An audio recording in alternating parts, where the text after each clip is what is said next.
Ladies and gentlemen, welcome to the 2009 Bea Gala, illuminating stellar achievement, brought to you by Chrysler LLC.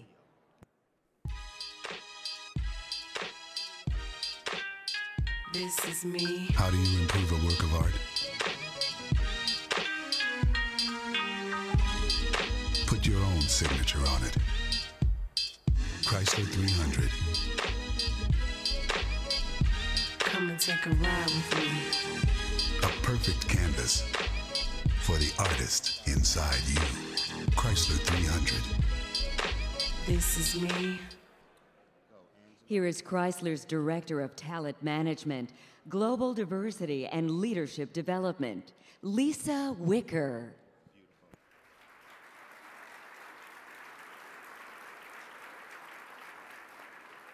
Good evening, ladies and gentlemen. Chrysler is very proud of our long affiliation with the Black Engineer of the Year Awards and of one of our own shining stars, Olabisi Boyle, who will be honored later this evening. There's probably no better time than right now to celebrate achievements of members of the nation's African American community. The challenges of the global economic crisis threaten so many of the gains our community has made over the years. The media has been documenting the price many groups have been paying as companies in economic retrench in the US and around the world. It's staggering. But it's events like these that advance the point that the contributions of Black leaders in government and business today cannot be marginalized. No, today we are at the very center of the action, and we will continue to be right in the center of things as all of us work together to reinvent the next era of growth and prosperity that every American will enjoy. That's what's different about today that gives us hope and confidence about tomorrow. It's this spirit that drives us at Chrysler. We have had it pretty tough lately, and that may be an understatement.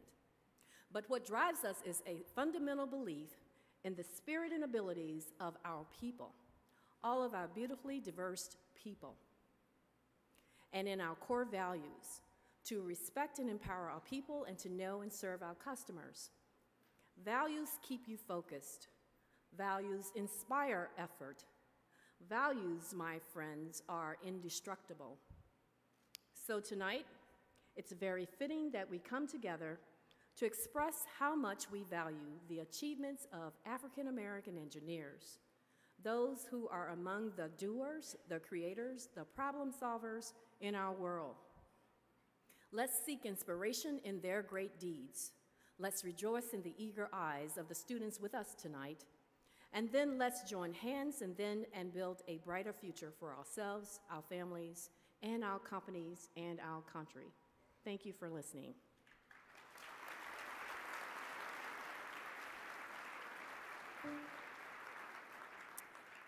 And now it is my pleasure to introduce our MC for this evening. After Lamont Rucker graduated from the illustrious Duke Ellington School of the Performing Arts in Washington, D.C., he earned an undergraduate degree from Carnegie Mellon and his master's from Duquesne University. Then he headed for the television where he appeared in As the World Turns, All of Us, All My Children, and Half and Half. You've seen him as Chef Troy in Tyler Perry movie, Why Did I Get Married? And currently on the Tyler Perry TV show, Meet the Browns on TBS. Ladies and gentlemen, Lamont Rucker.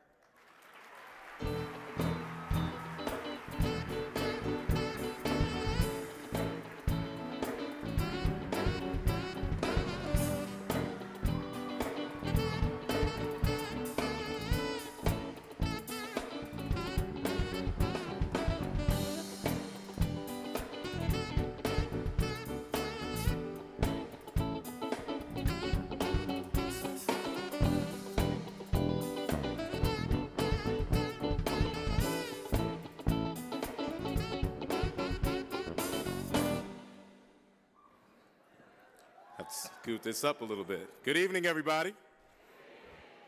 Oh, come on now. Hold on, I'll start over. Move this up a little bit. Good evening, everybody. There we go. There we go. I know you guys have had a very active and fun-filled week, and I know there's a lot of engineers and, technology gurus and everything in here, but we're going to have a good time this evening and celebrate, right?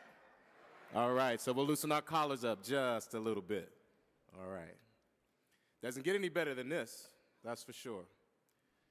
I'm very honored to be a part of this prestigious event that celebrates how well people of color use their brains instead of just how far we can throw a ball. And I can throw a ball pretty far. That's right, let's give it up to that indeed. Celebrating excellence beyond sports and entertainment. Now, that's what I call a way to spend a Saturday night. There's a new feeling in America. It's palpable. We're not imagining it. We're getting back in touch with the knowledge that we have it in our power to use our power for good. Watch with me now.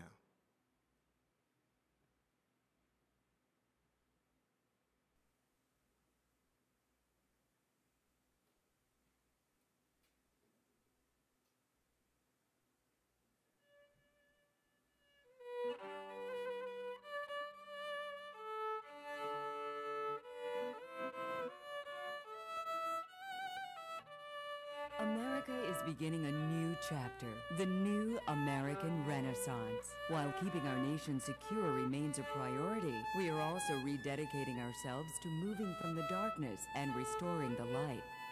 Let us reinvent, reevaluate, and reimagine as we explore and illuminate new ways of thinking and doing in our economy, technology, education, greening, and sustainability, medicine, and stem cell research that will serve and save our children and preserve our future. We may have temporarily lost sight of our heritage of innovation and ingenuity, but let us remind ourselves that anything is possible in today's global enterprise.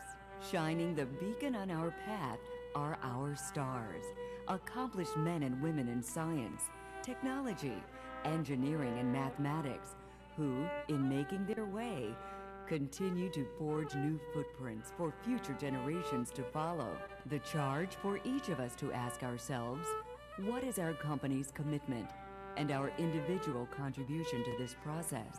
As we envision the future, let us remember the shoulders upon whom we stand and recall the words of Dr. Martin Luther King Jr., who said that almost always, the creative, dedicated minority has made the world better.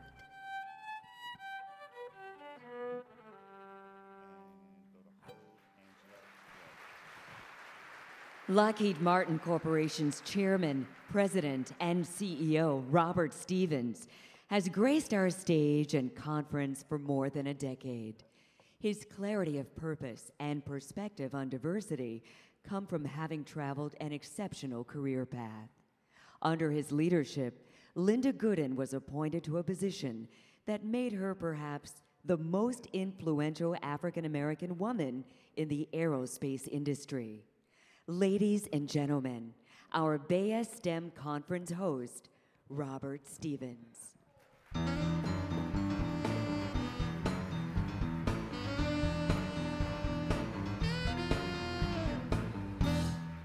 Thank you. Good evening.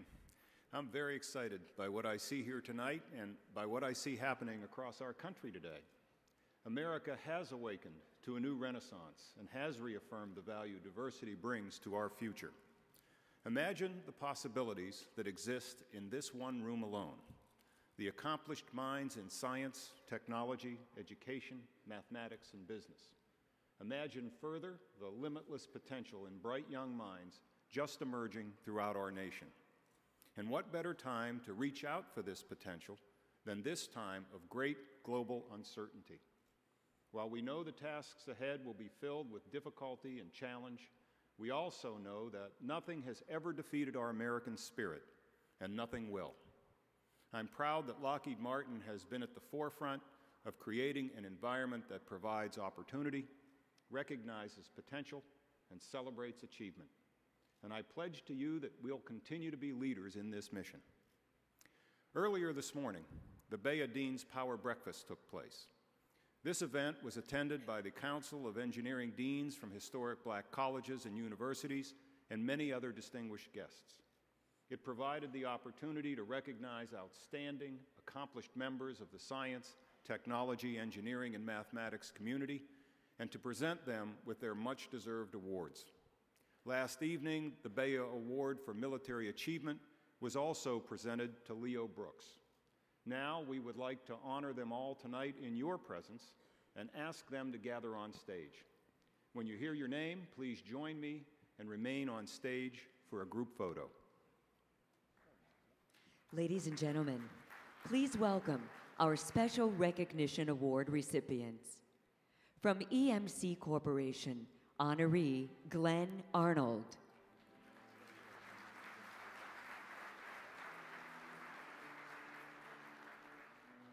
From Parsons Brinkerhoff Americas, honoree Felix Bartholomew. From BAE Systems, honoree Dr. Luis L. Reggie Brothers. From Nobles Incorporated, honoree Patrick F. Gerdes. From the Naval Air Warfare Center, U.S. Navy, honoree William C. Glass. From Verizon, honoree Charles E. Henry. From Northrop Grumman Corporation, honoree Henry E. Jeffries III. From Turner Broadcasting Incorporated, honoree Crandall V. Jones. From Delphi Corporation, honoree Dr. Joachim Coupe. From the Johns Hopkins University Applied Physics Laboratory, honoree Trina Covington Lilly. From General Motors Corporation, honoree Janae Moore. From SAIC, honoree Paul Spraggs Jr. And from Cardinal Health, honoree Alyssa Taylor.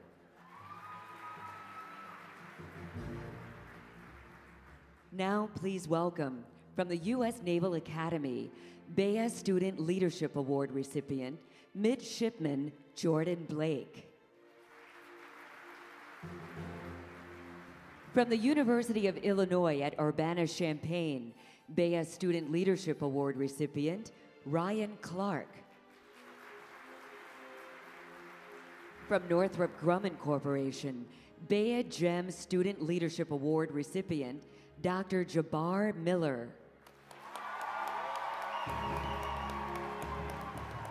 From the Institute for Teaching Through Technology and Innovation Practices, Bea K-12 Promotion of Education Award recipient, Mano Taliver. From the U.S. Naval Academy, Bea College Level Promotion of Education Award recipient, Dr. Oscar Barton, Jr. From Oak Ridge National Laboratory, Bea Corporate Promotion of Higher Education Award recipient, Will Minter. From Northrop Grumman Corporation, Bea Corporate Promotion of Higher Education Award recipient, Veronica L. Nelson. From the U.S. Army Research Laboratory, Bea Dean's Award in Government, Dr. Valen L. Emery, Jr. From Freescale Semiconductor Incorporated, Bea Dean's Award in Industry recipient, Philip E. Campbell. And from the Boeing Company, Bea Stars and Stripes Award recipient, Leo A. Brooks, Jr. Let's give them all a big round of applause.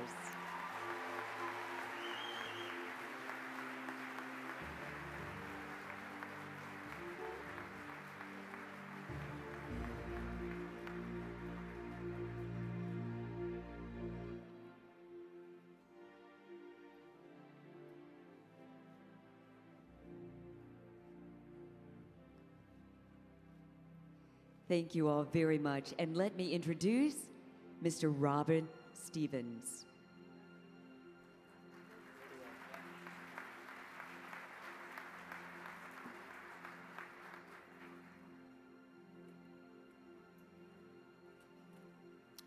Now it's my pleasure to introduce the Baya Community Service Award honoree.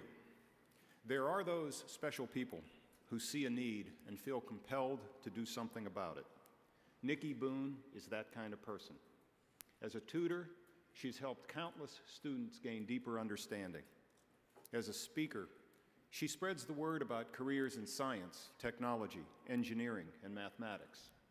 As a mentor, Nikki created a program to help a struggling elementary school pass state exams. And as a concerned citizen, while working at Lockheed Martin in Texas, she and her husband coordinated a trip with fellow employees to help rebuild homes in New Orleans. I'm proud to present the recipient of the Community Service Award, Nikki Boone.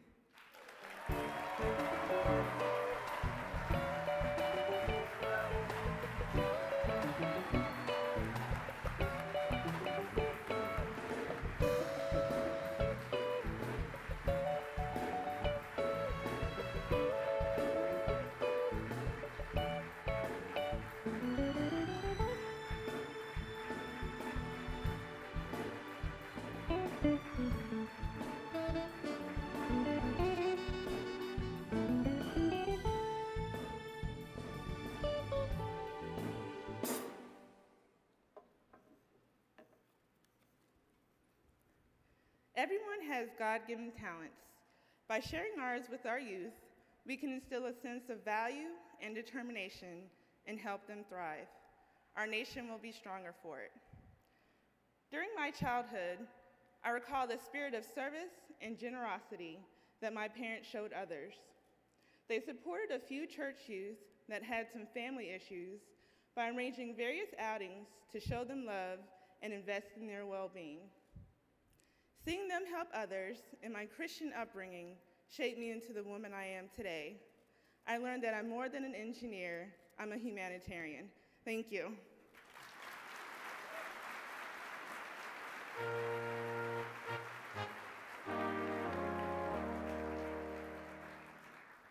Please welcome the presenter of our next Community Service Award, who was the 2008 Black Engineer of the Year, Reggie Van Lee.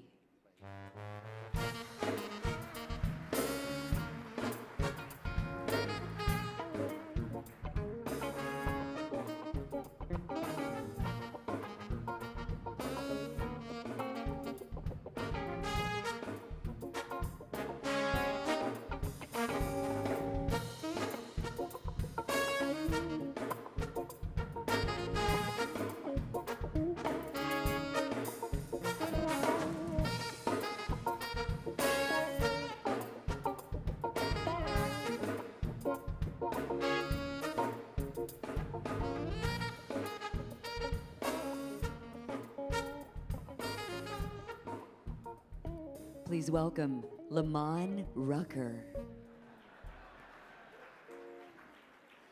You all will be absolutely sick of me by the end of the night, so I'm preparing you now. At this point in time, we actually cannot locate Mr. Van Lee, so I'm going to share this part of the program with you on his behalf. Lighting the fire of enthusiasm in young people about what they can become is a reward in and of itself for Reggie Smith. He has served as program coordinator and organizer in the Patriots Technology Training Center, where he has helped inspire 5,000 youths to career possibilities in science, engineering, and technology. He raised money for a STEM school, supported mentorship programs, and obtained scholarships for students to participate in national technology competitions. This is what I like to call my Lamon to Reggie moment. Please welcome the Community Service Award winner, Mr. Reggie Smith.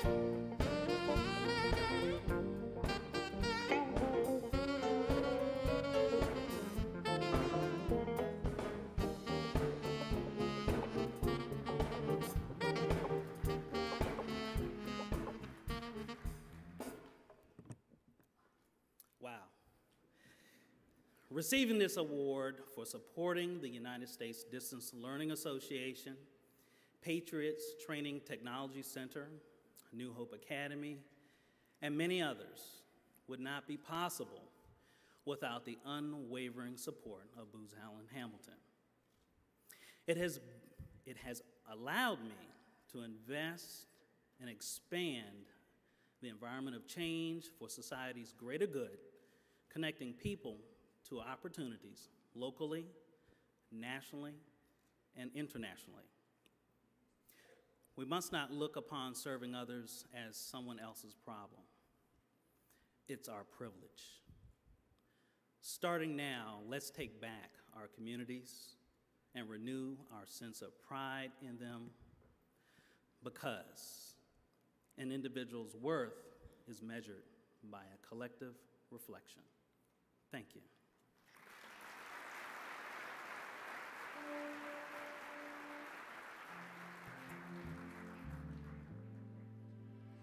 To present the Affirmative Action Award, here is the Commanding General, U.S. Army Research, Development, and Engineering Command, General Paul D. Iso.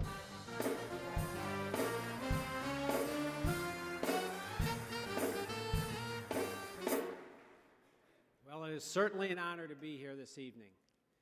And tonight, Johnny Graham is a distinguished employee of the United States Army Research, Development, and Engineering Command who oversees the analysis of soldier survivability, test and data collection, and customer support.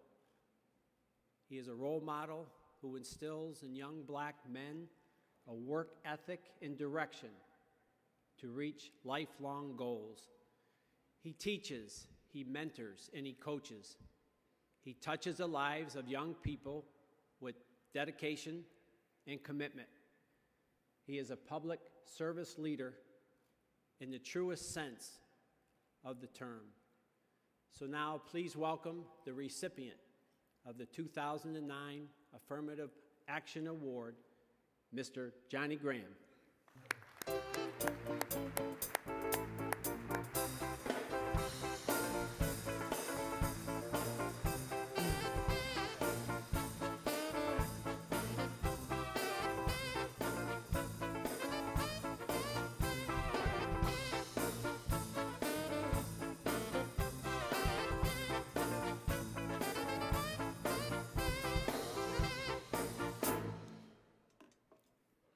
I grew up not far from here on Baltimore City's west side. I watched my parents leave for work every morning to support their 8 kids, and to me, they were the hardest working people around. I felt that if I didn't do my best in school, I'd be letting them down. In middle school was where I discovered that I had an aptitude for mathematics. Also, having a crush on my math teacher helped my aptitude also. Majoring in mathematics in college, the regal persona of Dr. T, the chairman of the mathematics department, really impressed me. And I discovered that mathematics could add up to a great career, and it has.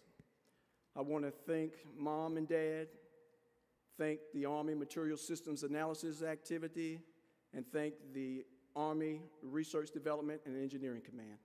Thank you.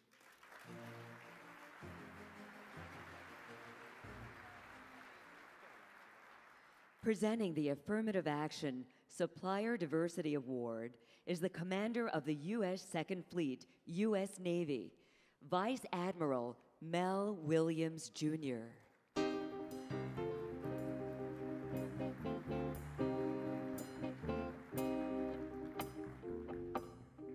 Innovation is the key to Dr. Reggie Williams' success.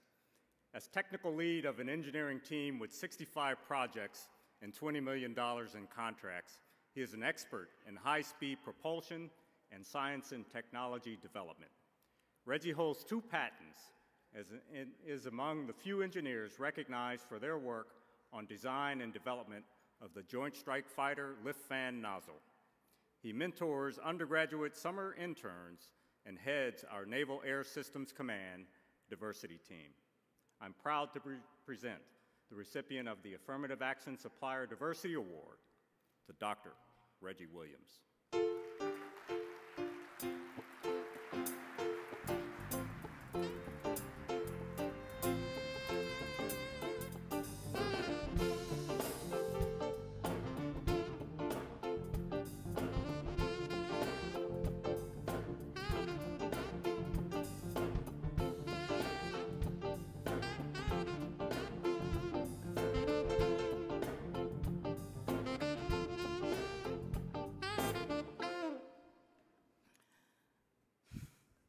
This award is especially significant to me because of the people who work behind the scenes to encourage me along the way.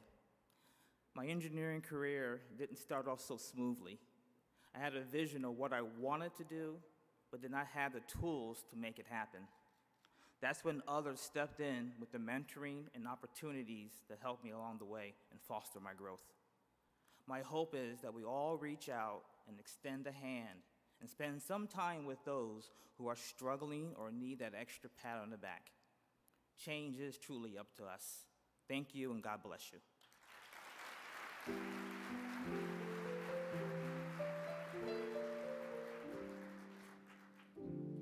To present the Most Promising Engineer in Industry Award, please welcome, from Corning Incorporated, Global Diversity Officer, Deborah Turner Bailey.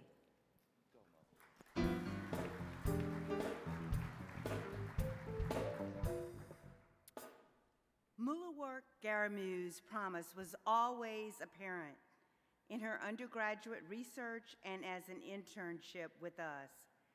After she received her graduate degree, we were very anxious to have her back at Corning. She developed a 3D element numerical model for Corning, a user-friendly software tool, and new designs for our LCD glass systems, which is a critical technology within Corning. Mulawork filed a patent for specialty materials on microfabricating burners, which significantly improves the deposition of soot on fiber. I'm really proud to present her with the award for the Most Promising Engineer in the Industry, Mulawork Garamu.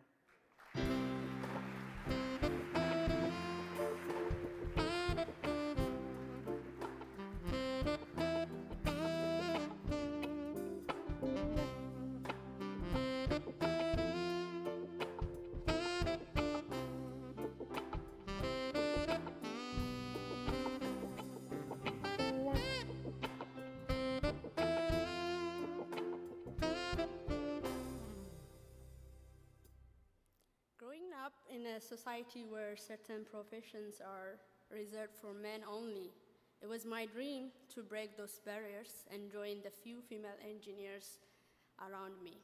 So I left my home country of Ethiopia at the age of 16 to pursue my dream of becoming a scientist.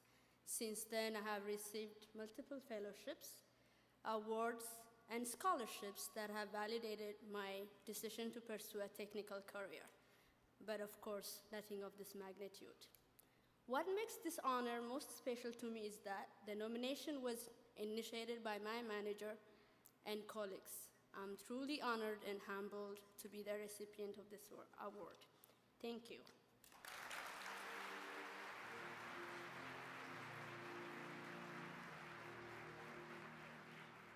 Introducing the next recipient of the Most Promising Engineer in Industry Award, Raytheon Company's Chairman of the Board and CEO, Bill Swanson.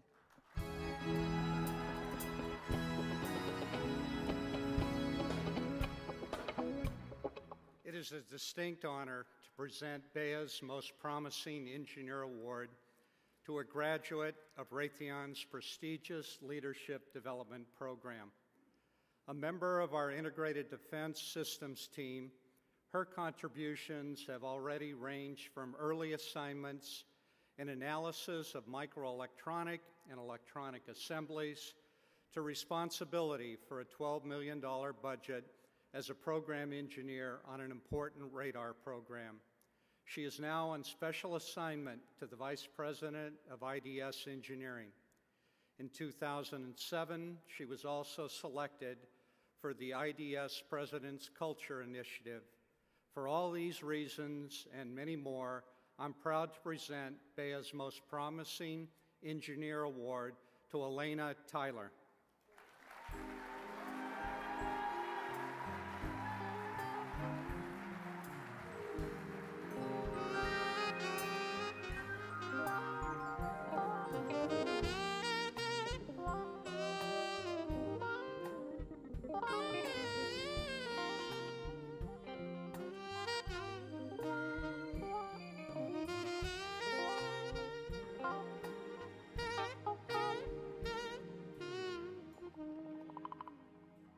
Thank you very much, Bill, for that introduction. I first remember hearing the word engineer as a child. I had received a battery-operated, ride-on motorcycle for my 7th birthday from my aunt, who must have spent at least a week's pay on it. When I drove it, I became curious on how it worked, so I started disassembling it to find out. Unfortunately, I was not skilled enough to put it back together, and the motorcycle never worked again. My mother called me her little engineer. My aunt was furious. Fortunately, my mother and aunt encouraged my engineering mind. Thank you, family, friends, and colleagues in the audience, and to my mother, my inspiration. I love you.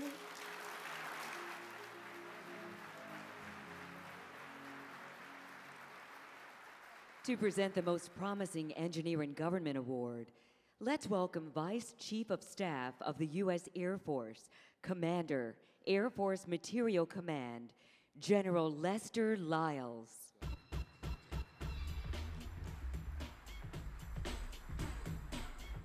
you. Many consider Shanae Packley a visionary. She sees what is and what can be done. Her leadership is transforming performance of our next generation infrared detectors and emission systems. Shanae has contributed to several research projects impacting revolutionary materials such as carbon nanopearls, carbon nanotubes with improved properties for field emission and electronic devices, quantum confined semiconductor materials for infrared sensing, and for our next generation satellite systems. Now, even as an engineer, I don't profess to understand everything I just said, but the good thing is our recipient does. Ladies and gentlemen, please welcome the deserving recipient of the Most Promising Engineer Government Award, Shanae Paisley.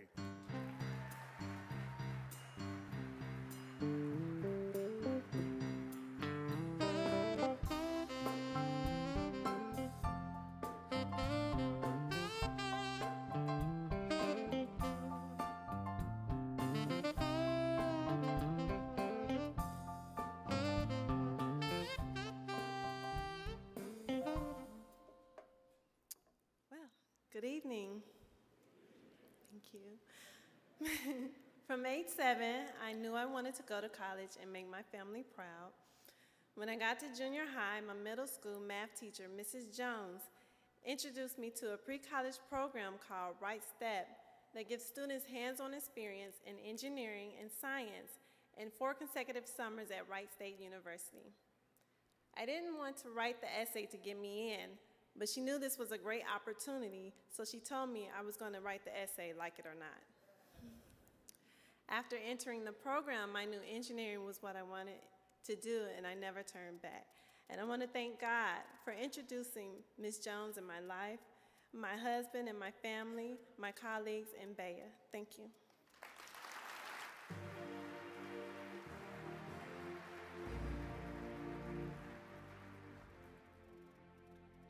Presenting the next recipient of the Most Promising Engineer in Government Award is the Chief of Engineers and Commanding General, U.S. Army Corps of Engineers, Lieutenant General Robert L. Van Antwerp. Thank you very much. Those of you that were here last year remember that I filled in for Denzel Washington. I am still not Denzel Washington, And Denzel Washington is still not an engineer. Tonight I'm filling in for myself, and I have a great honor tonight. I get to travel all over the world, and I get to see young and up-and-coming engineers. And some people say to me, do you worry about the next generation of engineers? Well, when I see those great engineers in Red Horse squadrons and in CB battalions and in engineer battalions, and then I see our great civilians in the private and the public sector, I tell you, I don't think we need to worry. The only thing we need to worry about is there are enough of them. Delorna Small, thank you. Delora Small graduated from high school at the ripe old age of 14. By the time she was 18, she was a civil engineer from Old Dominion University. She went on to get her master's degree from Regent University. She is a project engineer for the Corps of Engineers, and don't you dare come and get her. She works at Fort Bragg. She's a civil engineer, projects engineer, and construction officers representative. She's working on a $200 million program to make life better for soldiers and their families.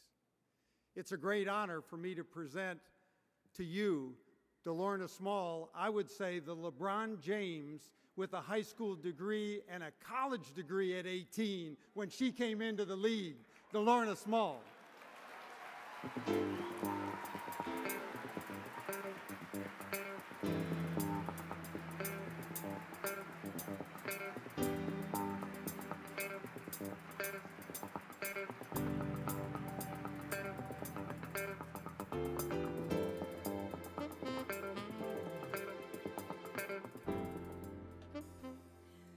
Thank you. My life has been a journey of beating the odds and reaching milestones. When I was born prematurely at 2 pounds, God pushed me to survive. I faced adversity in school. However, with the support of my family, I did become the first female, Black graduate of high school at 14 and college at 18, the youngest in my state.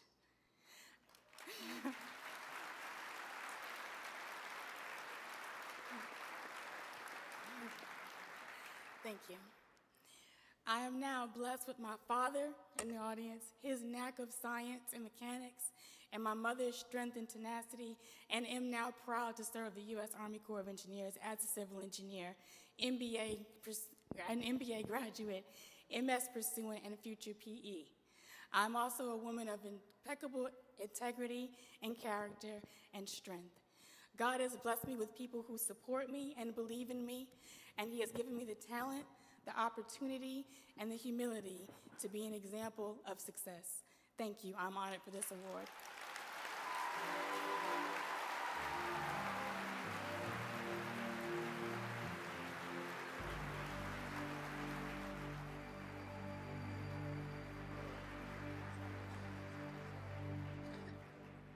LeBron James, huh? All right. Have to get you suited up. Brains and beauty. Indeed. Congratulations. Congratulations.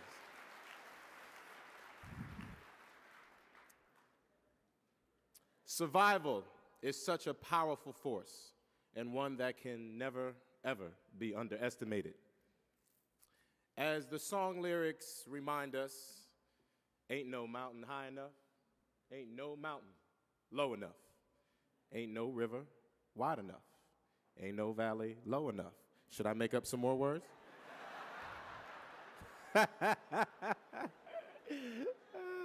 I love it. This is always so much fun. It always takes on a life all its own, all its own. Point is, the stories of survival and achievement that we're hearing tonight are powerful ones. They resonate with so many of our own personal experiences. We can all relate to them. Times like this also remind us that we all learn by example and lead by authenticity. It's a powerful lesson for us all that we carry the responsibility to pass it on. Let's watch.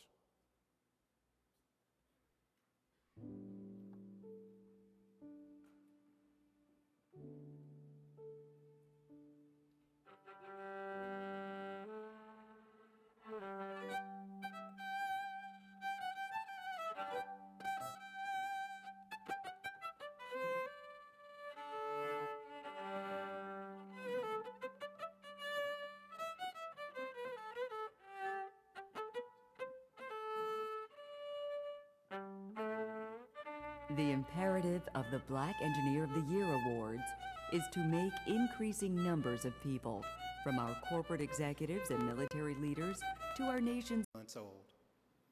My foster parents were heaven sent, and by God's grace, I remained in their home until the day I left for college. They, along with the caring, competent teachers, helped me to claim the promise of Dr. King's speech. I stand here tonight to tell you that where you start in life does not dictate where you finish.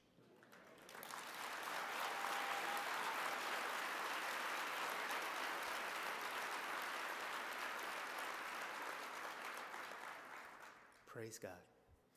I accept this award in honor of my foster parents, Mr. and Mrs. James and Rochelle Wilkes. Thank you.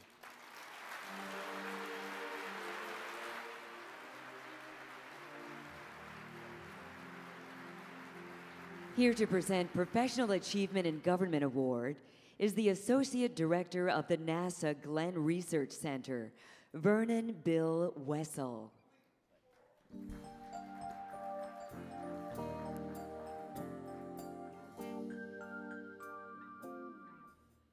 Frank Robinson served as a manager for the thermal energy storage experiment launched on Space Shuttle Endeavour, which researched microgravity characteristics of lithium fluoride salts. He also managed the Assurance Technology Center for NASA. While he has earned recognition for his work, he's an advocate for community outreach. He co-founded the New Approach to Self-Achievement Project and the Engineering Program for Youth. He co-founded also the Consortium of African American Organizations. Finally, he's the past president of the National Technical Association. I'm proud to present the recipient of the Professional Achievement Government Award to Frank Robinson, Jr.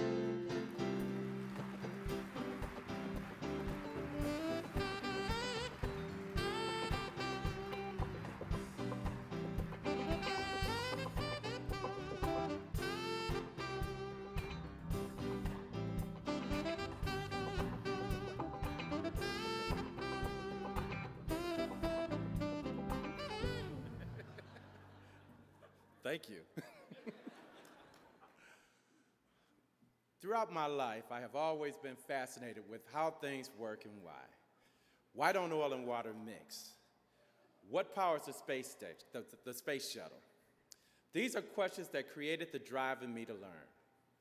When you consider Newton's second law, force equal mass times acceleration, the human body is a fascinating body of mass accelerating towards neurological heights, powered by a series of atomic reactions contained in a sphere called the human brain.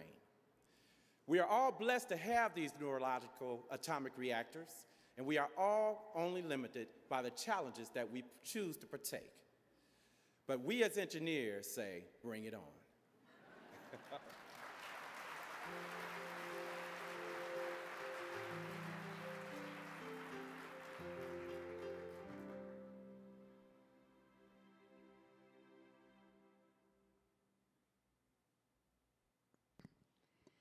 Presenting the next Professional Achievement in Government Award, Chief of Engineers and Commanding General, U.S. Army Corps of Engineers, Lieutenant General Robert L. Van Antwerp. Thank you. Well, I'm still not Denzel Washington, but I'm working on it. Yeah, the Corps of Engineers is in 33 countries. The soldier I'm about to introduce has been in about a third of those. He was a company commander in Desert Shield, Desert Storm, in Saudi Arabia, in Iraq, in Kuwait. He was in Bosnia-Herzegovina. Some of you won't even be able to find that on the map. He's served in Germany twice. He served in that great country, Washington, D.C., a couple of times too. Most recently, he is our district commander in the Far East District in Korea. This past year, they had over $3 billion under contract. In the next 4 years, they will execute the total of a $12 billion program. Ladies and gentlemen, an expeditionary warrior, a man of faith, a family man, a scholar, my friend, Colonel Dave Turner.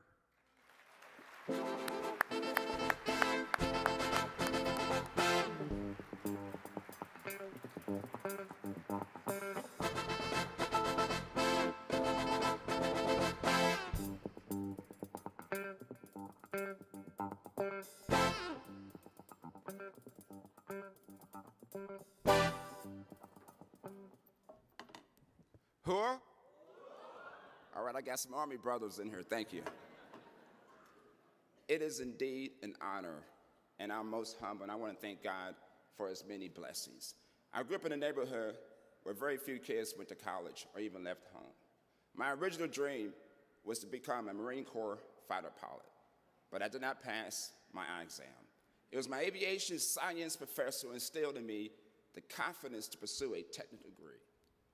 I salute my trigonometry professor who inspired me to obtain a degree in math, which provided me the platform to be an Army engineer officer. I want to thank God, my family, specifically my wife and 3 kids who have endured long separations throughout my career. My mentors, the soldiers, officers, and NCOs who have guided me. Thank you.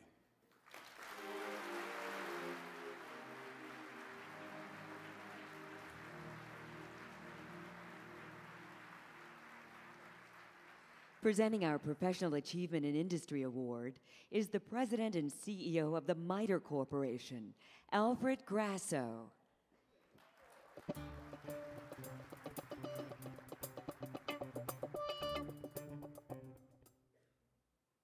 Dennis Copeland has more than 3 decades of experience automating government services.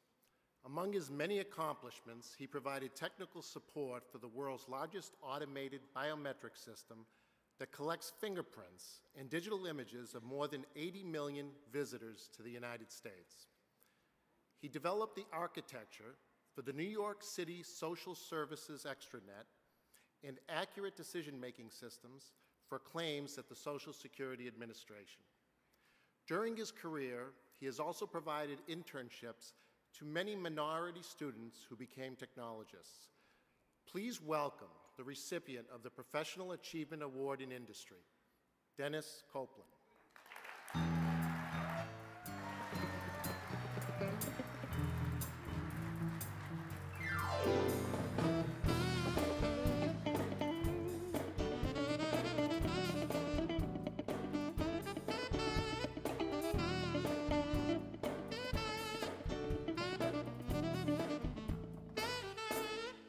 Everybody.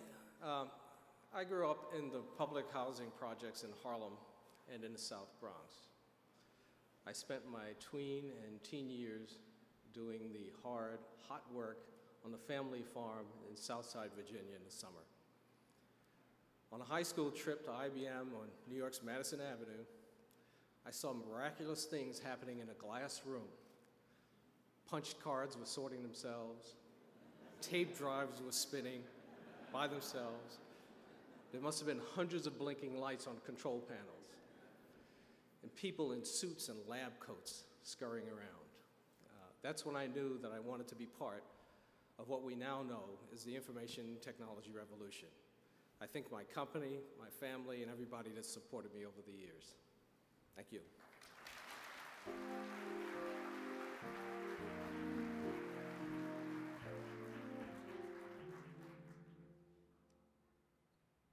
To present our next Professional Achievement in Industry Award, please welcome back from IBM Corporation, Rodney Atkins.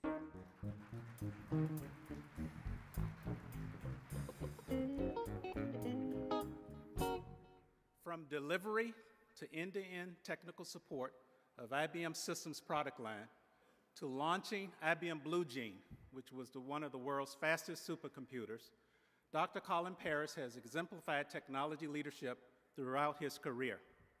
At the center of the digital convergence, he leads efforts to direct companies that bring highly visual, interactive interfaces from the video gaming world into business, science, and healthcare. He holds several patents and he is one of our world leaders who participates on our corporate technology team. He's a bad man. It is my personal pleasure to present the recipient of the Professional Achievement in Industry, Dr. Colin Paris.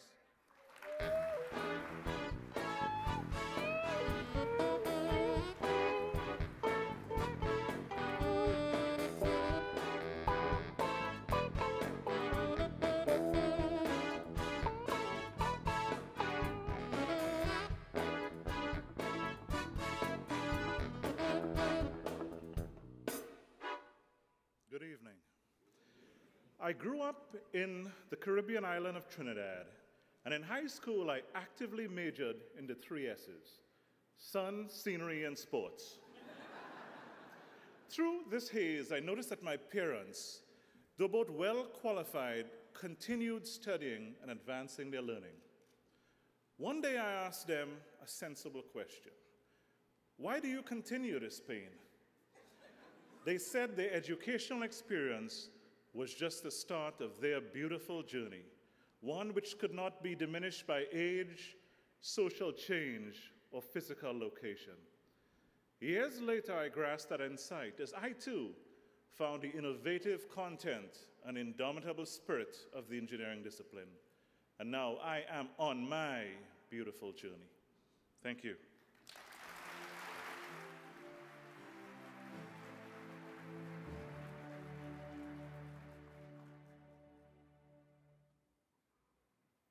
Thank you, Dr. Ferris.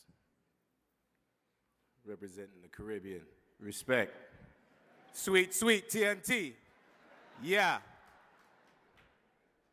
My grandfather's from Barbados, so respect. Quick announcement, or acknowledgement, rather.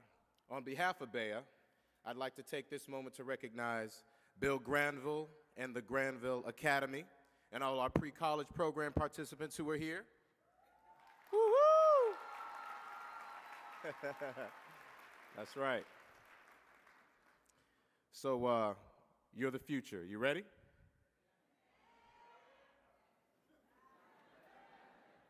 All right, if this was a concert, I know y'all be making a lot more noise than that. You ready? There we go. All right, that's the enthusiasm we're looking for.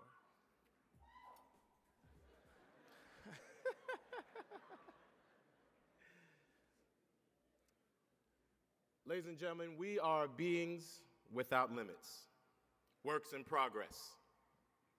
As the saying goes, God ain't through with me yet.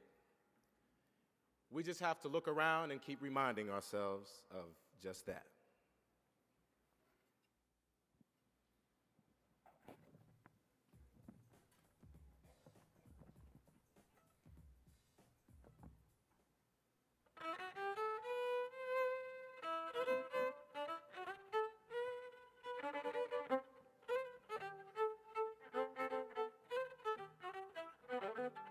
When we ask ourselves, where are the faces of achievement that look like us, we can answer, they are everywhere. Those who make headlines and those who are quiet heroes. Dr. James Mitchell made significant contributions to the U.S. electronics industry, increasing our global competitiveness in optical fiber and high-purity semiconductors. And it took the ingenuity of Dr. William Wiley, who heads one of the nation's leading research labs, to make technology more user-friendly. Harry W. Cochrane was the first black engineer in the IBM Corporation, and Calvin L. Waite was the company's first black engineering manager. Walt Brathwaite's innovative contributions to the Boeing Company and the entire engineering community are legendary. Patent holder George Carruthers gained international recognition, leading the team that invented the far ultraviolet camera spectrograph that was carried to the moon by Apollo 16 astronauts in 1972 as the first moon-based space observatory.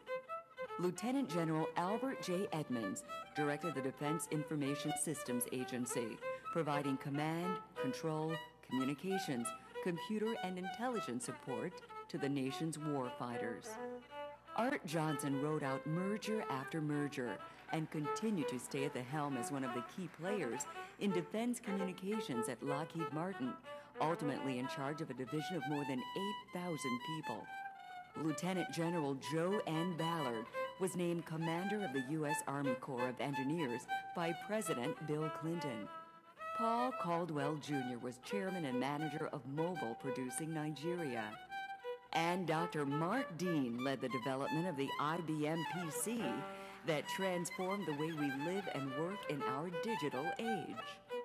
No limits can be placed on ingenuity, on the creation and cultivation of ideas and promise, and on the will of a people to accomplish, reach back, and pay forward.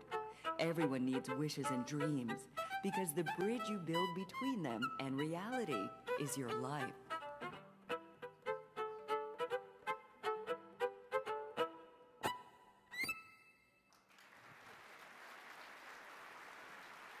Presenting the Entrepreneur Award is Vice President Global Services and Supplier Diversity for Aerotech Incorporated, Joe McAvoy.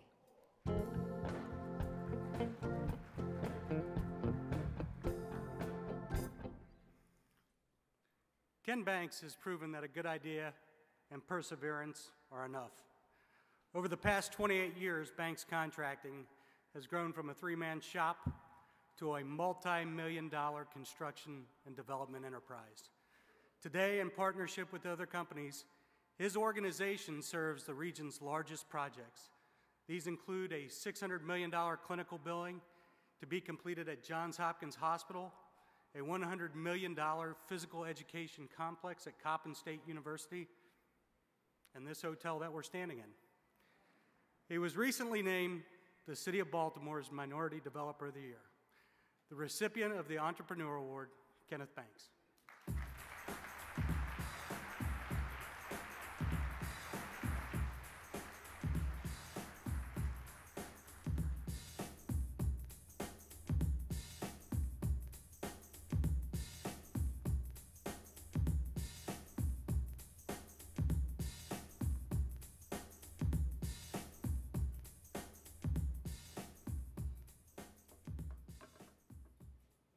I trust this hotel's on solid ground.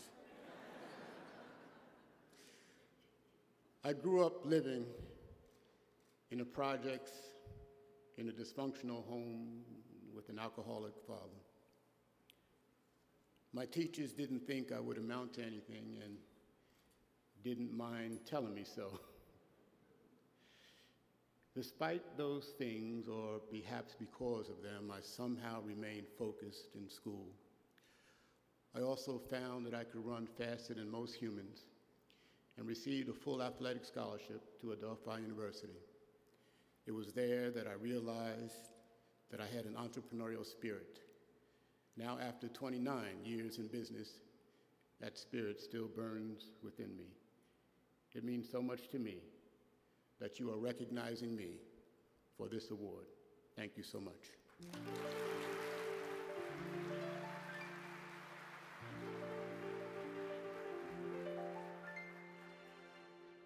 To present the President's Award, please welcome from Chrysler LLC, Vice President Powertrain Product Team, Bob Lee.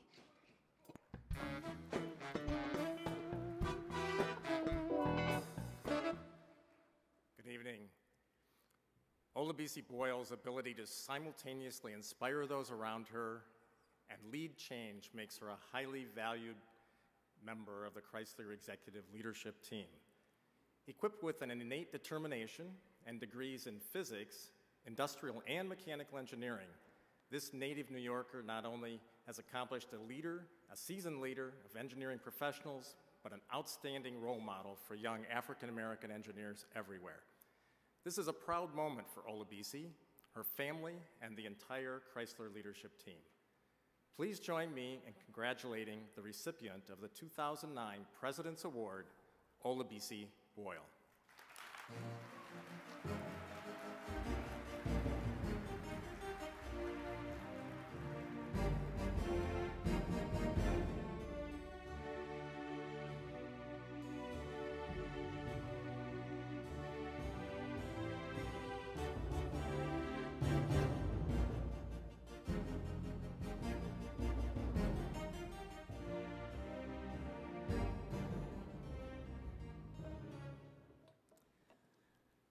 First, I would like to thank God, my husband, my mother, my baby boy, there he is, my brother, Chrysler, and Bea. And to all the future engineers out there, I'd like to say this. Hard work, perseverance, love, and support can and will overcome anything. Please commit to whatever it is that you do with high intention and the most sincere effort. Enthusiasm is a habit. Develop it. What people see when they see you is your brand. Represent. Positivity isn't a feeling, it's an action. So be positive. And in this year, where we celebrate our first African-American president, Barack Obama, know anything is possible. In fact, everything is possible. I suggest to you, your choices are what make what's possible probable and indeed inevitable. So please, choose wisely. Thank you.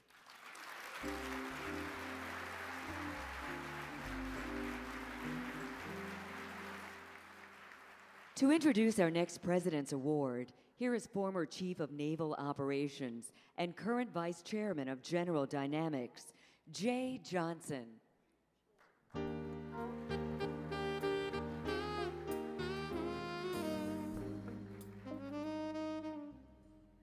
Scott Kelly is designing a utility of the future at Dayton Power and Light, which will use technology to transform the company into a cutting-edge service provider.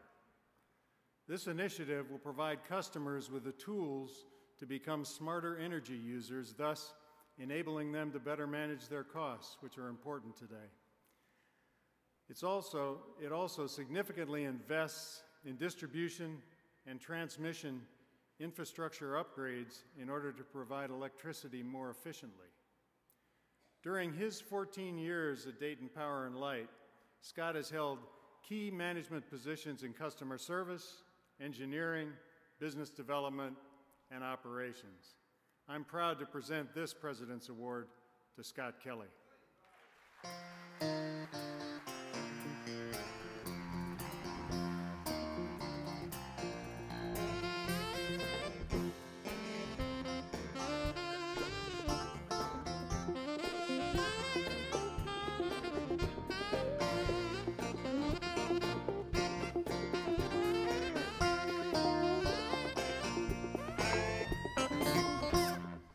Good evening. Curiosity drove me to engineering. As a kid, I took things apart, wondering how they worked. I was curious about the amazing bridge design and construction as I grew up in Pittsburgh, Pennsylvania. Finding out that engineers were responsible for creating the things that drove my curiosity, I decided I had to be one and was determined to be one. Doors have to be open. My parents opened doors for me to a strong educational environment. My boss, Paul Barbas, CEO of Dayton Power and Light, and the DP&L Board of Directors have opened up the door for me to be a senior officer at Dayton Power and Light. And my wonderful wife, Kimberly, opened up doors for me to be grounded in a strong family life. And I ask you to open up doors for our youth and let them release their curiosity. Thank you.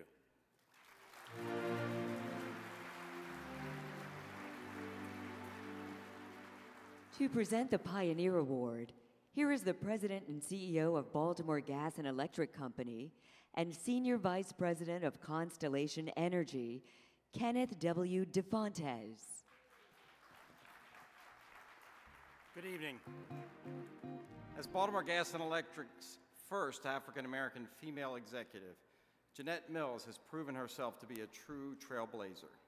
She co-led our transformational program, encouraging innovation and positioning the nation's oldest utility for future growth.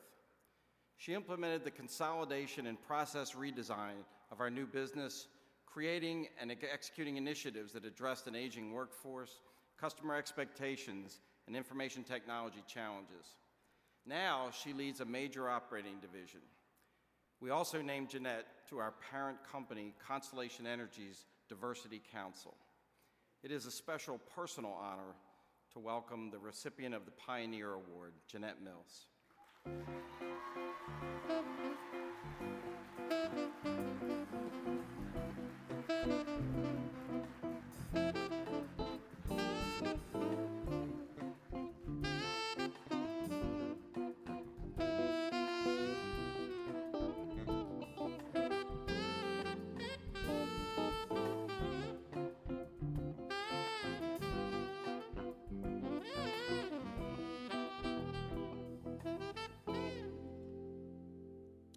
Good evening. Pursuing an electrical engineering degree happened because others saw strengths in me that I didn't see in myself. People said, she's good at math and she does well on tests. I earned good grades, but I was no angel. That's why my 6th grade teacher, Mr. Galbraith, told my mother at a conference to discuss my defiant behavior. But he also said, make sure she goes to college, which I did. Tonight, I acknowledge family, friends, educators, and my husband, Dave, for all that they have done to encourage me to see and meet my bright future. I hope that I have returned the favor by helping others achieve their true potential. Thank you.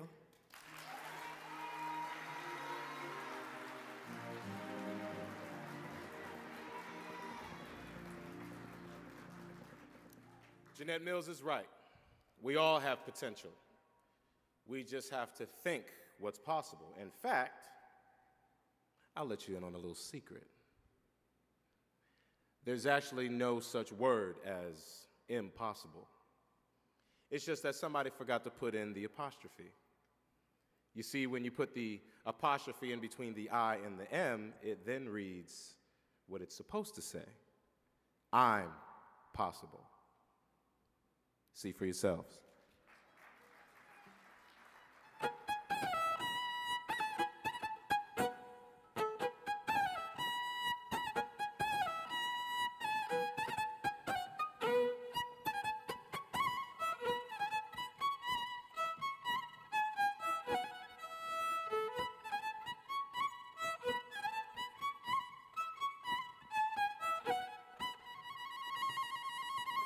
Forward-thinking people never focus on obstacles that stand before them, only of standing on the other side and moving forward.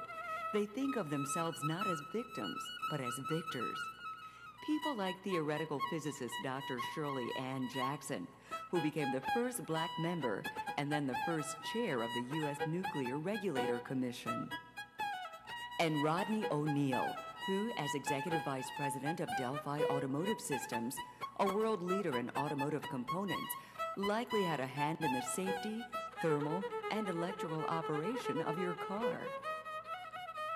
Lydia W. Thomas's insatiable curiosity led her to join the MITRE Corporation, where her breakthrough work on environmental issues has had far-reaching effects on the cleanup of toxic waste and resulted in her heading up the company's spin-off, MITRE Tech Systems. Anthony James became a power player as CEO of Savannah Electric, one of the world's largest power companies. William D. Smith, P.E., rose to the top by managing power projects at Lawrence Livermore National Laboratories, the University of California at Davis, and Beale Air Force Base, and became president of Parsons Brinkerhoff Quaid and Douglas, the transport infrastructure arm of one of the nation's most reputable engineering consulting firms. As founding president of Lockheed Martin Information Technology, Linda Gooden led the creation and development of the technology the FAA needed for a fully integrated network of 20 centers that monitor flights from origin to destination anywhere in the nation. As Senior Vice President, Development and Manufacturing, IBM Systems and Technology Group, Rodney Atkins guides all of IBM's global server and storage systems hardware and software development. Booz Allen Hamilton's Senior Vice President, Reggie Van Lee, heads up the company's nonprofit business efforts, as well as those in the health public sector, and also helped lead the Urban Enterprise Initiative with the William Jefferson Clinton Foundation, working with small business in Harlem. As president and CEO of Aerospace Corps, with its more than 4,000 scientists and engineers, Dr. Wanda M. Austin guides the research and development for the nation's satellite programs. What are our lessons learned from the great leaders in science, technology, engineering, and mathematics? They each began as a young person with an idea, a goal, a dream, and somewhere along the way, someone reached out to them to lend an encouraging word. So too must we reach out in words and deeds to shine the light on what's possible for our young people and keep the promise going.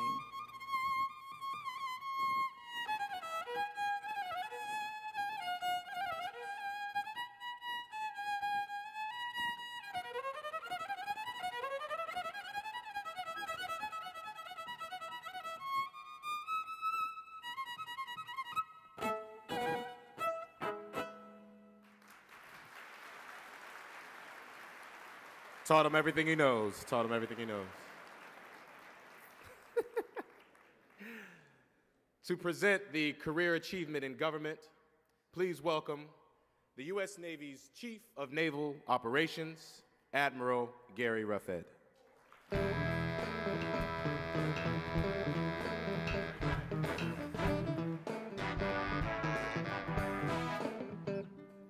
I'm pleased to introduce our next honoree as a sailor, a leader, and an engineer. He is the commanding officer of the nuclear-powered ballistic missile submarine, USS Wyoming. He is responsible for the safety and well-being and efficiency of the 165 sailors in his charge. Sailors continually on patrol to protect our nation. This recipient is more than an expert in engineering. He leads the operation of the most sophisticated, complex, and technologically advanced system in the armed forces, a nuclear power plant at sea. He holds a degree in aeronautical engineering from the Naval Academy and has spent time working with the Academy's Minority Outreach Program and Officer Mentorship Programs, efforts that earned him the NAACP Roy Wilkins Renowned Service Award in 2001. It was my honor to visit him and his crew on his ship in Kings Bay, Georgia, just this past Thursday. He is indeed a leader's leader. It is now my honor to present this Black Engineer of the Year Award for Career Achievement in Government to Commander Roger Isom, United States Navy.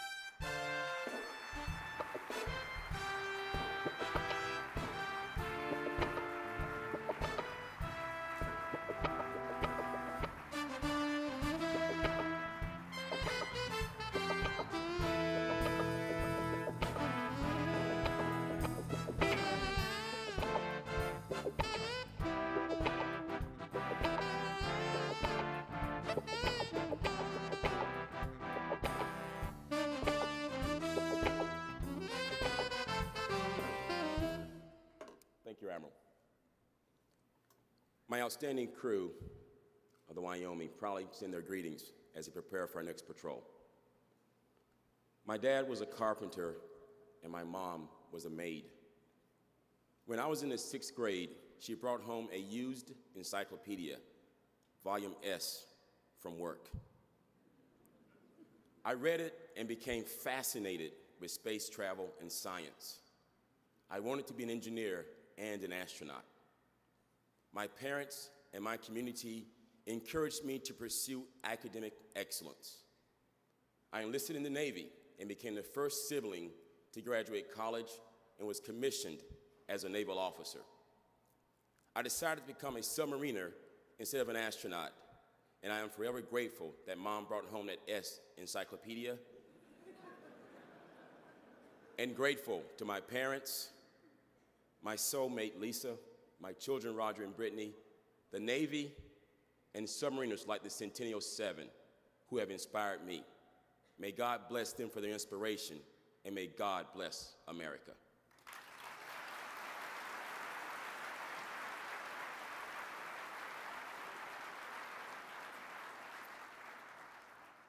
To present our next Career Achievement in Government Award, please welcome the Deputy Chief of Staff for Manpower, Personnel and Services, Headquarters United States Air Force, Lieutenant General Richard Y. Newton III.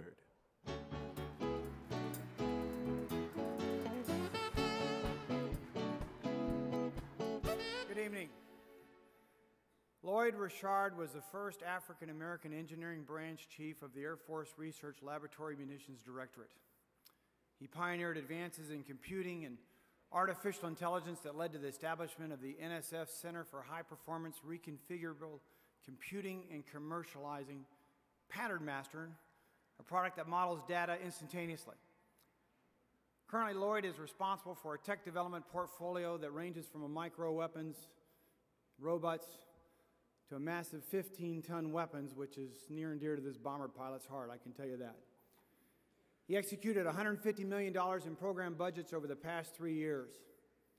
I am truly honored to present the Career Achievement in Government Award to Lloyd Richard.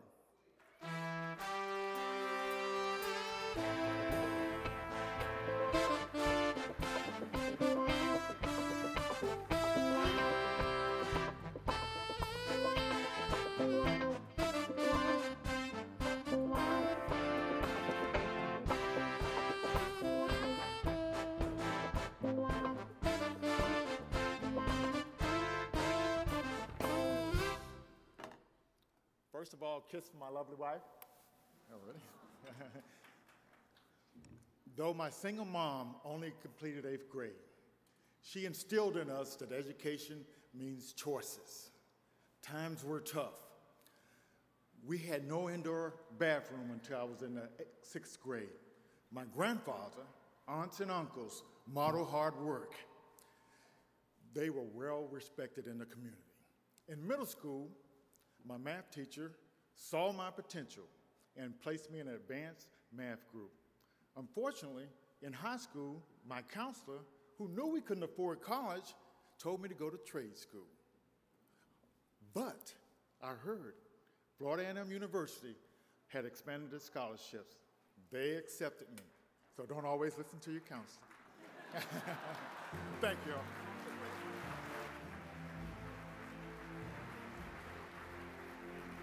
Hey, I'm a counselor. Got a master's in education. What are you talking about? I always give him bad advice. Don't listen to him. Don't listen to him. To present, I digress.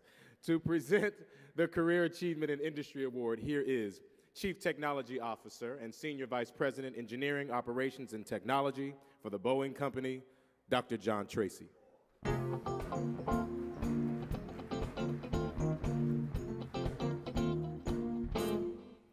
Jim Wigfall is an invaluable member of the Boeing executive leadership team. His broad background includes writing code for our military planes, leading the declassification of our computing systems supporting the $50 million in cost. So Boeing is proud to present the recipient of the Career Achievement Industry Award, Jim Wigfall.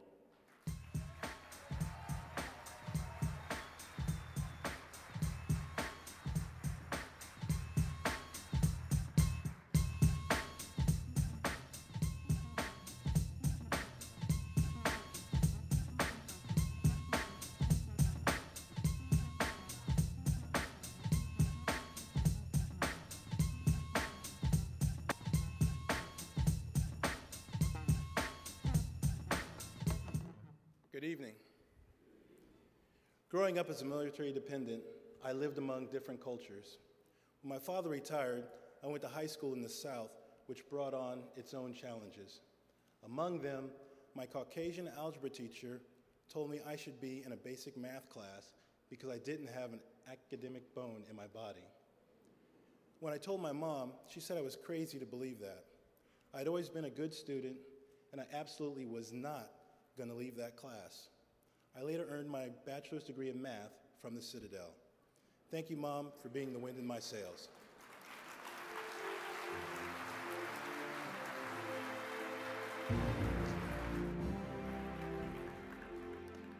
To present our next Career Achievement in Industry Award, please welcome back Raytheon's Chairman of the Board and CEO, Bill Swanson.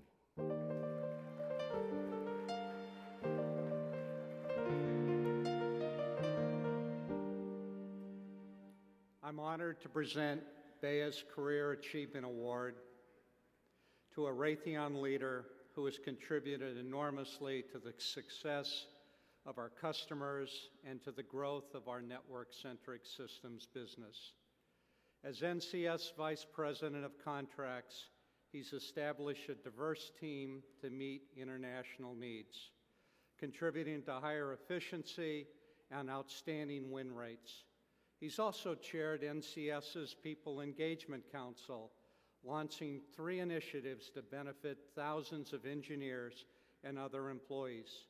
David brings tremendous experience, knowledge, and passion to the NCS leadership team and our company.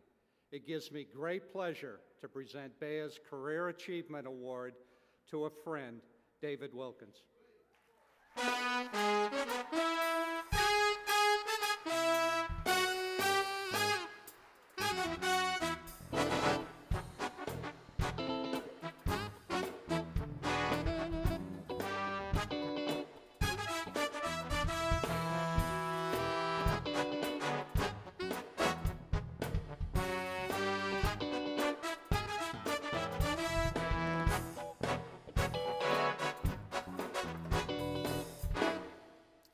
Thank you, Bill, for those kind words, and thank you, BEA, for this amazing honor. It's truly a blessing.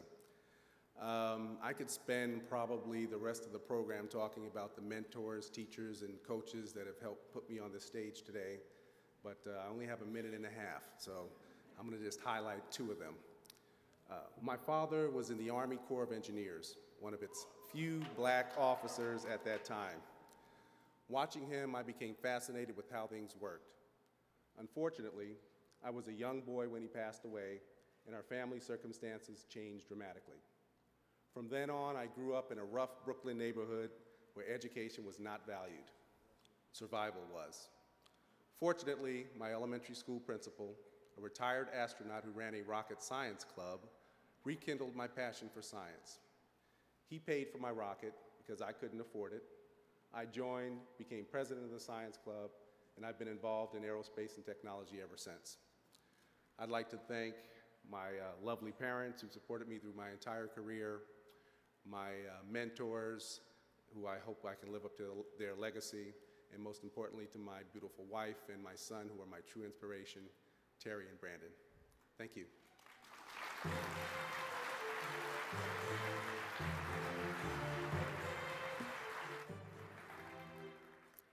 Ladies and gentlemen, here to present the recipient of the Lifetime Achievement Award is the CEO of Cardinal Health, George Barrett.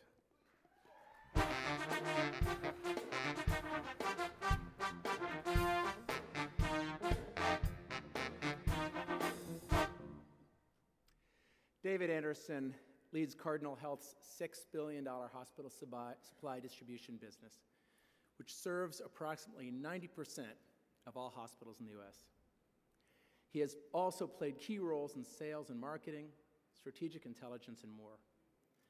His breadth of knowledge and capability has made David an important contributor to our organization. And through his business leadership and mentorship of our African American network, David has had a lasting impact on Cardinal Health. He also happens to be one incredibly nice guy. It is with great pleasure that I present David Anderson, recipient of the Lifetime Achievement Award.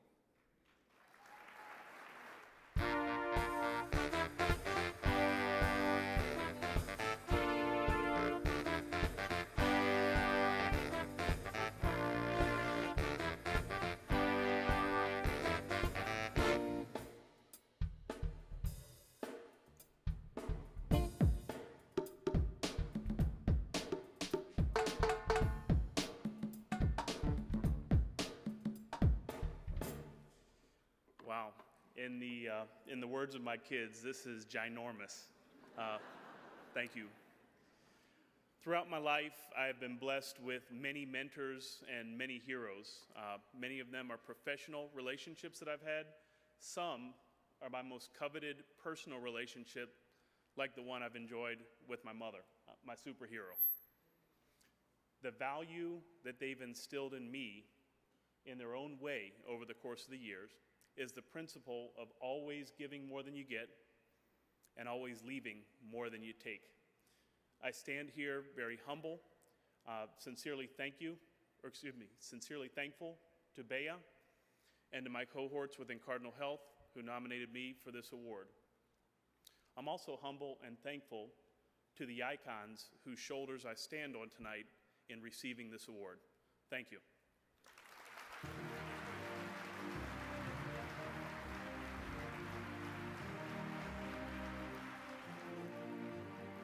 Congratulations. So, we've heard about everybody else. I wonder if you all have any interest in who the shoulders were that I stood upon. No? I knew this was going to be a disaster. I was born in Pittsburgh, Pennsylvania. Yeah. Go Steelers! Sorry, Baltimore. Got it? Didn't mean to do that to you. I got a black and gold t-shirt on right now. But after that, I had the privilege of actually becoming a Navy brat myself. Moved to Japan, lived in San Diego, California, and then had the privilege to come back to the East Coast and grow up and finish high school in Washington, D.C. My mother's a dancer, a choreographer, a teacher, an African storyteller, and was a founding member of the Pittsburgh Black Theater Dance Ensemble, and was pregnant with me up until almost the day I was born. So I guess I came out tapping and doing, modern dance and whatnot, if you will. My father is a musician, a scholar, ethnomusicologist, was a sonar engineer on the submarine for quite some time. And I grew up in a household that was full of poetry, full of music, full of dance, full of jazz music and Afro, Latin, Cuban, and Caribbean music and jazz. So it's not surprising, I guess, that artistry and academic excellence as well, and entertaining, of course, is in the blood. I even had the privilege of portraying the late Reverend Dr. Martin Luther King Jr. in 4th grade, doing the I Have a Dream speech in 4th grade. And I realized, hey, I'm pretty comfortable up here. That wasn't too bad. I was surprised at how mesmerized everybody was that I even accomplished it. And then I actually looked at the text again, actually even a few years ago. I was like, wow, that's a lot for a 4th grader. So I guess that's when I had a very significant recognition and revelation that maybe this is one of those things I should be focusing on. And at that point, I remember my parents making sure that they continue to facilitate and nurture and encourage that interest and that curiosity, and it still exists today. So those are the shoulders that I stand upon immediately, but even generations prior to that, I come from a long line of excellence, artistry, social activism, and academic achievement. I'm very honored to have been here with you today, honored that that torch was passed on to me, and now I ask you, who are you going to pass the torch to?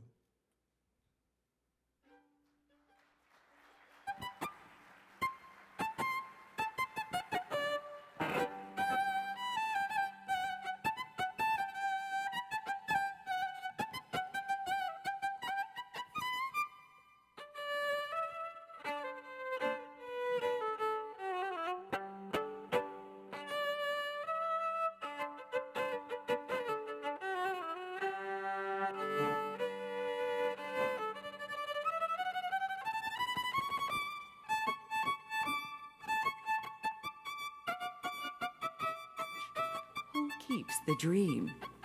as we begin the new American Renaissance.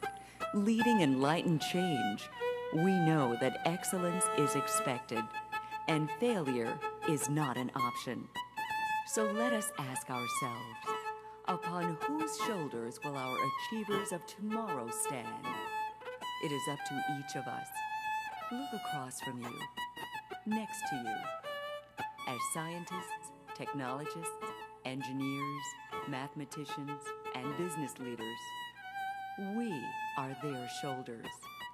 As fathers, mothers, aunts, uncles, grandmothers, grandfathers, and friends, we are raising families and expectations. Let us commit to passing on a legacy of accomplishment.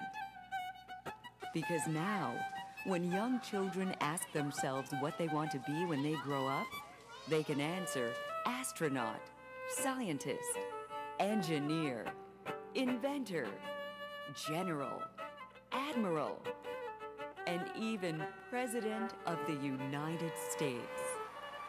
Yes, they can.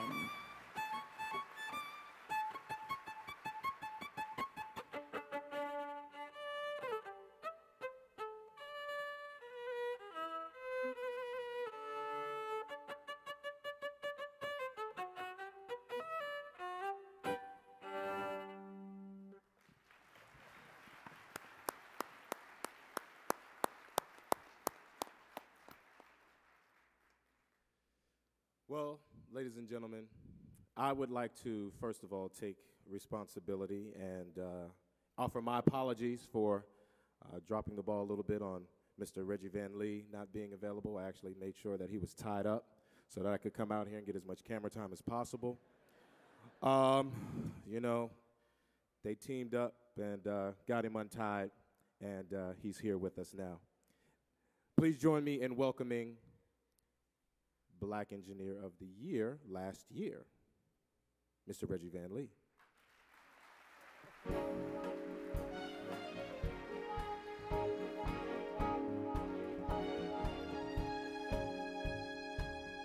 you. Thanks, Lamont. Thank you for being a great host this evening, and thank you for standing in for me when early this evening, indeed, I was being held hostage in the green room.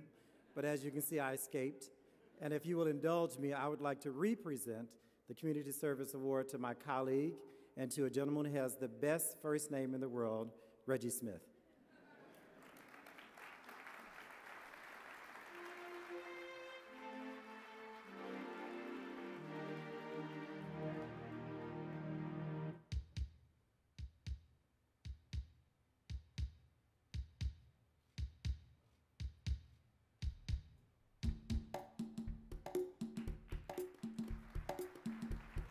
Now, actually, we conspired on this because rumor has it Reggie wanted to say a few more things that he forgot to say the first time. So, Reggie. I forgot to thank my beautiful wife, my daughter.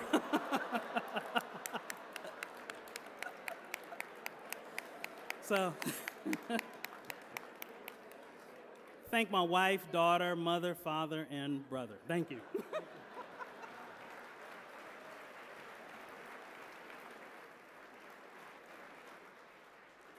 So as you can see, God always has a plan. So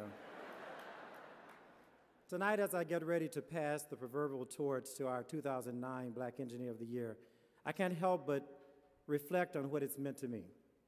Here we are in Baltimore, home to Johns Hopkins University Hospital, and I thought about Dr. Ben Carson, who happens to be a friend. Perhaps you saw the made-for-TV movie called Gifted Hands, the Ben Carson story, that aired recently. It starred Cuba Gooding Jr., who also happens to be a friend, and told how a poor boy overcame tremendous obstacles to become one of the most gifted pediatric neurosurgeons that history has ever witnessed. I couldn't help but think how this story mirrors our stories of triumph over adversity that we've shared during the many years of these Bay Area Awards. It always comes down to one very powerful word: respect. We each want to be respected for who we are in this life. Whenever Ben Carson was struggling in school or teased by classmates or even doubting himself in his adult life, his mother would take his hand, his face in her hands, and say, "You can do anything they can do, only you must try to do it better." We've heard this refrain many times tonight. It's all about persistence, resistance, and insistence, which means being knocked down 3 times, but getting up 4. We'll never fully know how many people we've each helped get up by a kind word or an outstretched hand. Just keep it going. Now to introduce our 2009 Black Engineer of the Year, here are 2 great people and inspirations. The 2003 Black Engineer of the Year, Dr. Lydia Thomas, who is the retired president and CEO of Nobless, Inc., and the 1991 Black Engineer of the Year, who is the first African-American astronaut to fly in space and is president of the Aerospace Technology Group, Dr. Guy Bluford, Jr.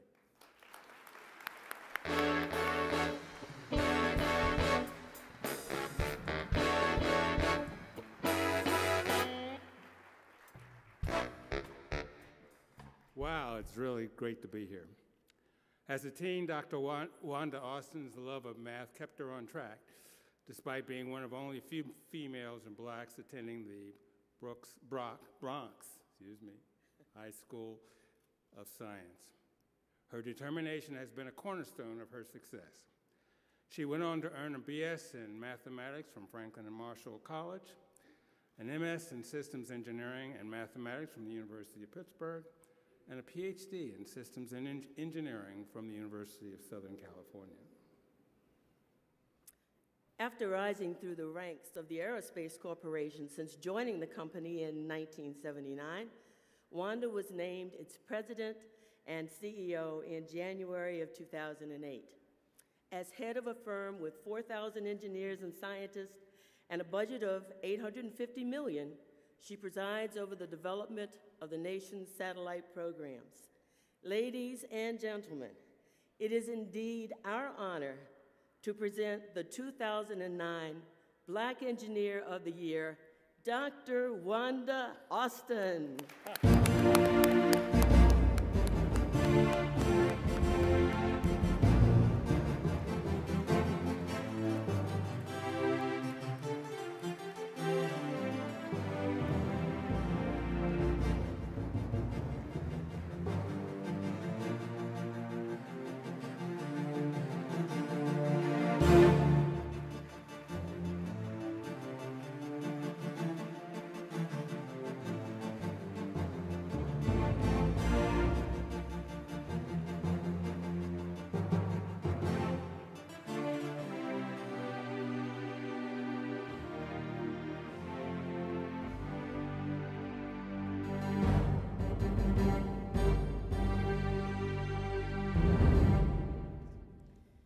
Thank you.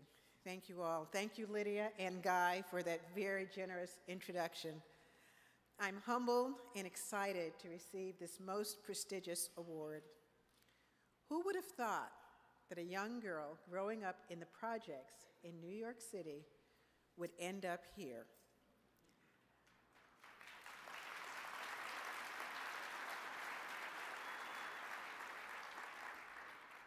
You've heard my story already this evening.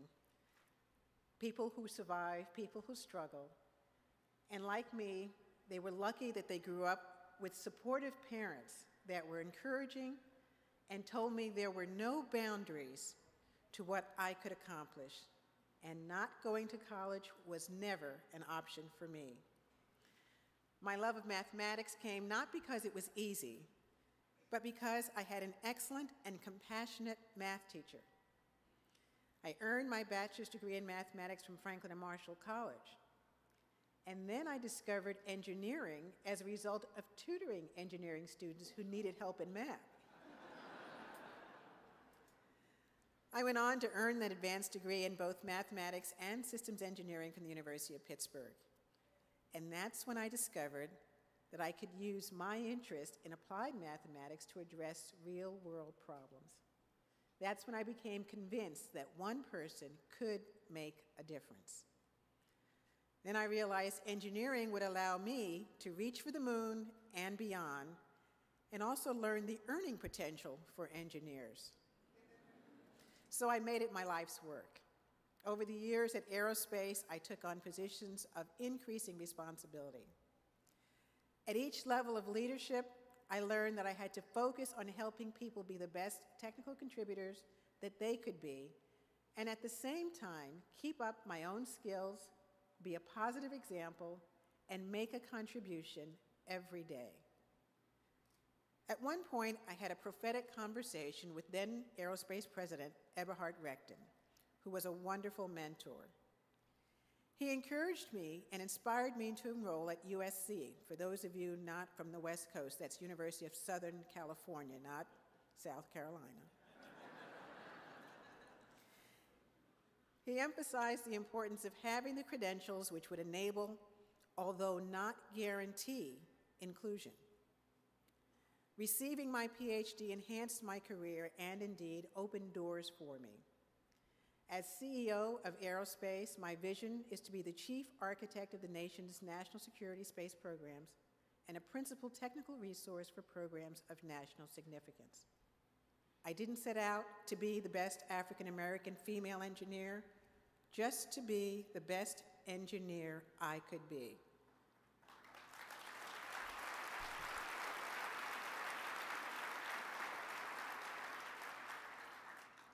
I've never operated out of the context that I'm an African American, except to the extent that I could be a role model. I'm thankful for the opportunity to help others. I do think it is very important, and if what I've achieved inspires others, then I'm glad to be a part of that. This is a part of the responsibility of what I have achieved, and it's the responsibility that each of us in this room must accept. The things I've learned along the way and would like to pass on are, first, there's no substitution for hard work. You have to do the time. You have to lay a solid foundation upon which you can build. I didn't know where I was going when I started out, but fortunately, I had a solid academic foundation that I could build upon. You also have to commit to continuous learning and to keeping your skills current. When opportunity knocks, you no kidding have to reach out and open the door. When a mentor or advisor or manager recommends that you take on an extra task or take a class or work closely with someone with experience, you need to recognize that as a very valuable opportunity. Sometimes that opportunity may present itself as a lateral move. First things first, do a good job with the job in hand. The best recommendation for a new opportunity is to have done a great job with the current opportunity. Also, always look for the big picture or the context to make sure that you understand how what you do contributes to the bigger solution. It doesn't count if you do a great job on something that your customer or your manager doesn't value. The fifth item is execute, execute, and execute. Know what you're responsible for and make sure you get it done. Do the things that only you can do, delegate the things that you can, and make sure that you know the difference. Remember, when the going gets tough, the tough get going. But in order to succeed, you have to stay in the game. I've also learned that you must have balance between your personal and professional lives. To be successful requires that your family and your extended family offer encouragement and support. We've heard that many times this evening. But it also means that they probably have made sacrifices to help you achieve your goals. Working with young children in the community rejuvenates me, and engaging and inspiring them to achieve everything they can, to study hard, and find the proper balance in their lives as well, that is also important to me. I'm focused on embracing Generation Y, to learn from them and to share with them. They are technologically savvy, they're service-oriented, they're hungry for expansive growth opportunities.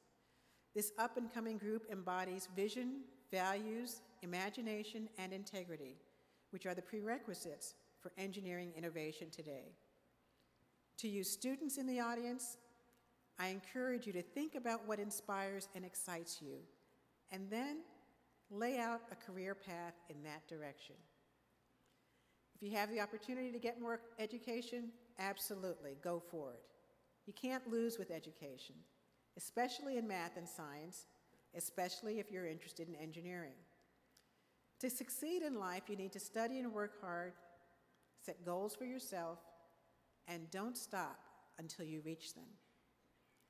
Get a mentor that can illuminate a path for you to follow and stay on course. Make sure you have work-life balance, and remember what Booker T. Washington said. Success is to be measured not so much by the position that one has reached in life, as by the obstacles which you have overcome while trying to succeed. Once you're successful, it is crucial that you pay it forward and mentor the next generation. In closing, I'm very proud, and it is a tremendous honor to be the Black Engineer of the Year. There are many people I want to thank for helping me to get here tonight. Thanks to my husband, Wade, for his support. Thanks to my mentors, including the two who introduced me tonight, for encouraging and inspiring me. Thanks to the previous award winners of the Black Engineer of the Year Award. A special thanks also to the Aerospace Corporation for the opportunity to be a part of and to lead a great company. And last but certainly not least, thanks to Dr. Tyrone Taborn and Bea and the selection committee for recognizing me. Thank you all this evening. This has been a tremendous honor and a phenomenal event, and I really, really am proud to be its recipient.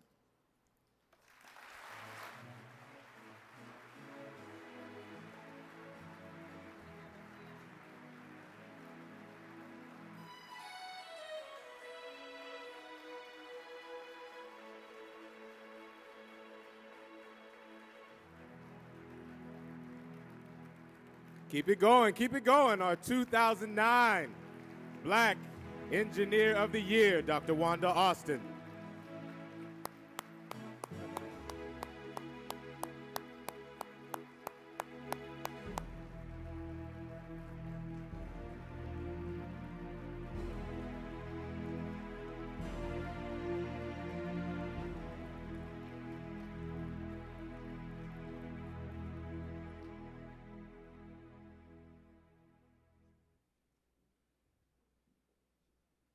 Wow, I felt like a preacher just now for a second. Like, I love it. That was great. I've yet to portray a preacher. I can't wait. That's going to be fun. You may now be seated. Well, I see a lot of smiles, a lot of pride, and a lot of very successful, enriched, and fulfilled people out here this evening. I hope you all enjoyed yourselves, and I hope you all understand, ladies and gentlemen, that we all bear the responsibility for keeping this torch of promise burning. I thank you again for giving me the privilege of being a part of this magnificent and inspiring evening. And, you know, I figure we're going to keep the feeling going a little bit, and we're going to join all of our past and present and current, of course, present and current, Bea winners at the Circle Cotillion after party in the Holiday Ballroom, where there will also be a special tribute to our 2009 Bea winner. And we're also going to have another performance by the lovely Angela Stribling and the Mo Daniels Band, who's been accompanying us throughout the evening. I'd also like to take this time to acknowledge Ray Kurt, who's been the fine violinist. Nice touch, right? Very classy touch. Again, I taught him everything he knows, so see me about booking and lessons. And, of course, the absolutely lovely Anne Margaret Graham, who's been our awards presenter. Hi.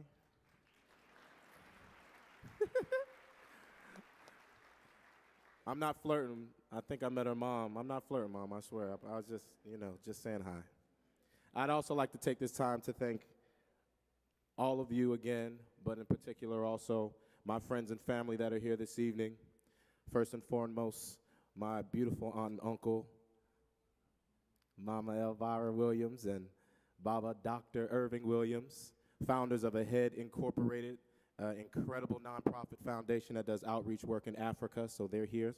Feel free to introduce yourselves to them. We do a lot of wonderful work there. And a couple of my other warriors from the streets of D.C., Tarek Stevens and DeLon Gigger with goodgroundgoodlife.org, where we're doing the best we can to continue to encourage our young people to do positive things, uplift their positive self-image, and stay active in the community, and of course, continue to excel academically in the classroom. Thank you again, and we're going to leave you with, again, the beautiful and multi-talented Angela Stribling.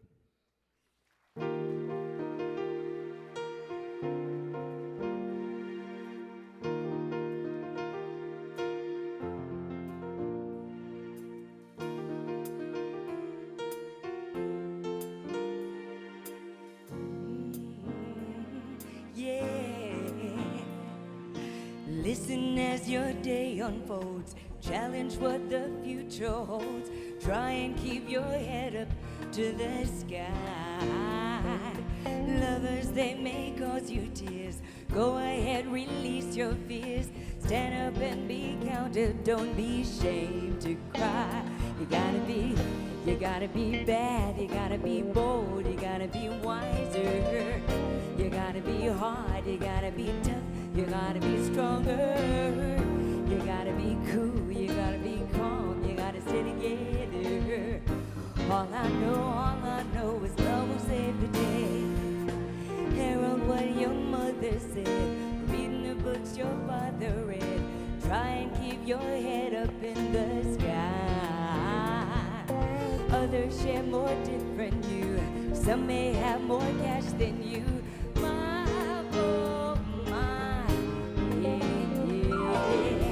You gotta be bad, you gotta be bold, you gotta be wiser, you gotta be hard, you gotta be tough, you gotta be stronger, you gotta be cool, you gotta be calm, you gotta stay together.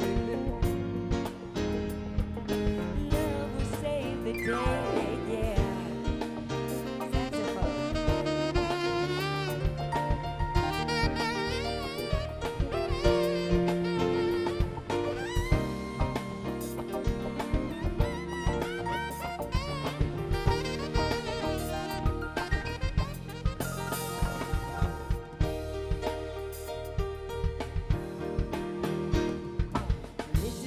Your day unfold, try and keep your head up high, try to keep your head up to the sky.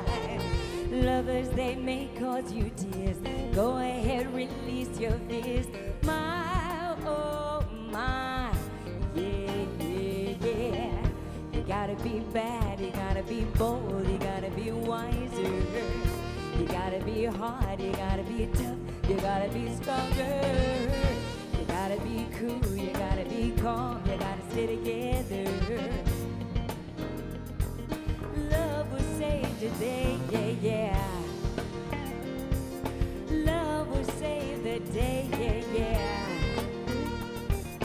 Love will save the day, yeah. Love will save the day, yeah. Congratulations. See you all at the after party. Thank you so much. Have a great evening. Thank you.